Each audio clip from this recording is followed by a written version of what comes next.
جب عبادت سے فائدہ مل رہا ہے، کہتے ہیں کہ ہماری مغفرت فرما دے مولا، اور ہمارے ان مرحومین کی مغفرت فرما جو ہم سے پہلے ایمان کی حالت میں دنیا سے رخصت ہو چکے ہیں، تو ان کی دعا سے ان مومنین کو فائدہ مل رہا ہے۔ تو اسی طریقے سے ہم بھی جو فاتحہ کرتے ہیں ان میں یہی دعا کرتے ہیں، اے اللہ ہمارے مرحومین کی مغفرت فرما، اس کا ثواب ان کو پہنچا دے۔ ہم کوئی اس کے اندر نئی چیز نہیں کرتے۔ فاتحہ میں کیا کیا جاتا ہے؟ قرآن پڑھا جاتا ہے، یہ عبادت ہے۔ اللہ کا ذکر ہوتا ہے، یہ عبادت ہے۔ محفل کی صورت میں ہوتا ہے، یہ بھی عبادت ہے۔ ذکر اللہ کی صورت میں ہوتا ہے، یہ بھی عبادت ہے۔ قرآن کی تلاوت کی صورت میں ہوتا ہے، یہ بھی عبادت ہے۔ دعا کی جاتی ہے، یہ بھی عبادت ہے۔ تو پتہ یہ چلا کہ دعا جب بندہ کرتا ہے تو مرحومین کو اس سے فائدہ ملتا ہے، اس سے فائدہ ملتا ہے۔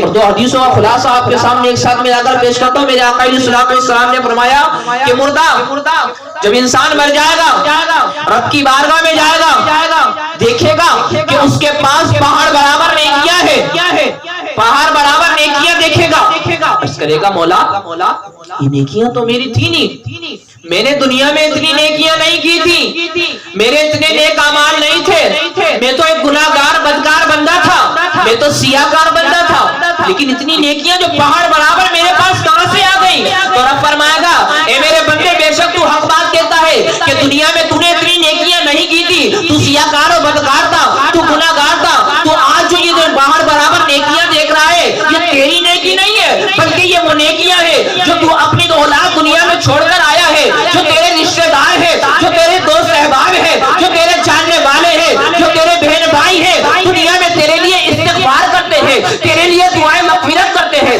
تیرے لیے ایصال ثواب کرتے ہیں، تجھے اپنی دعاؤں میں یاد رکھتے ہیں، تو اس سے آج اپنی نیکیوں کے صلے میں یعنی پہاڑ برابر دیکھ رہا ہے، وہ صلہ تجھے مل رہا ہے۔ یہ نیکیاں نہیں ہے، یہ نیکیاں وہ ہیں جو تیرے لیے دنیا میں استغفار کیا جا رہا ہے۔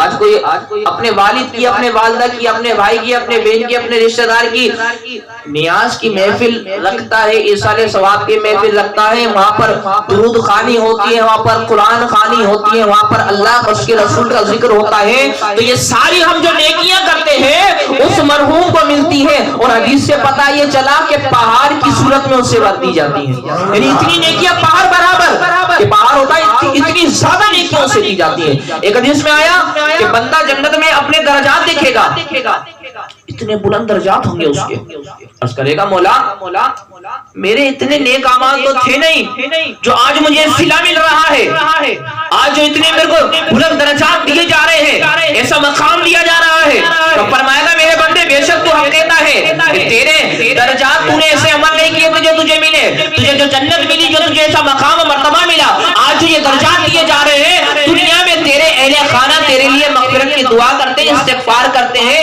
یہ اس کا صلہ آج جو تو دیکھ رہا ہے۔ سبحان اللہ۔ اب بتائیں یہ کون فرما رہا ہے؟ حضور صلی اللہ علیہ وسلم۔ کون فرما رہا ہے؟ حضور صلی اللہ علیہ وسلم۔ اب بتاؤ نبی کی مانے مولوی کی مانے؟ نبی فرما رہے ہیں کہ ثواب ملتا ہے، ثواب ملتا ہے، زندہ نیک عمل کرے اسے فائدہ پہنچتا ہے، نبی کہتا ہے نہیں ملتا، تو ہم تو بھائی نبی کی مانیں گے، ہم نبی کی ماننے والے ہیں۔ ارے ہم اللہ کی عبادت کر رہے ہیں، کس کی عبادت کرتے ہیں؟ نماز پڑھ رہے ہیں، قرآن خوانی کر رہے ہیں، قرآن کی تلاوت کر رہے ہیں، کس کی عبادت ہے یہ؟ اللہ کی عبادت کر رہے ہیں۔ اللہ ہمیں ثواب دے رہا ہے، اور وہ ثواب جس مرحوم کو ہم پہنچا رہے ہیں اللہ اس کو پہنچا رہا ہے، بیچ میں یہ تیسرے کو تکلیف کہاں سے ہو گئی؟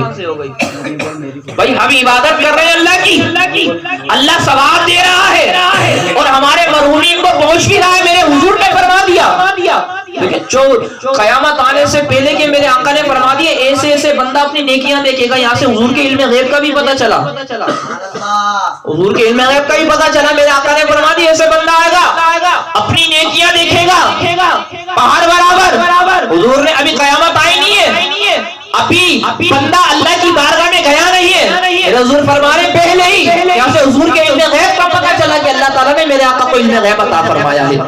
سبحان اللہ۔ تو جب ہم ثواب کی نیت سے کوئی کام کر رہے ہیں اللہ ہمیں ثواب دے رہا ہے، اور مصطفیٰ کی زبان سے ہم نے سن لیا کہ اس کا ثواب مرحوم کو پہنچتا ہے، تیسرے کو تکلیف ہونی نہیں چاہیے۔ ہم آپ سے پیسے لے کر محفل نہیں کر رہے، ہم آپ سے لے کر کوئی لنگر غوثیہ لنگر رضویہ نہیں کر رہے، اپنی جیباں خرچ کر رہے ہیں، اپنا وقت دے رہے ہیں، اپنے مرحومین کو کر رہے ہیں، تو کسی تیسرے کو تکلیف اس میں ہونی نہیں چاہیے۔ سیدھی سی بات ہے نا، ہمارے کام میں دخل اندازی نہیں ہونی چاہیے، ہم اللہ اور اس کے رسول کے بتائے ہوئے کام کر رہے ہیں۔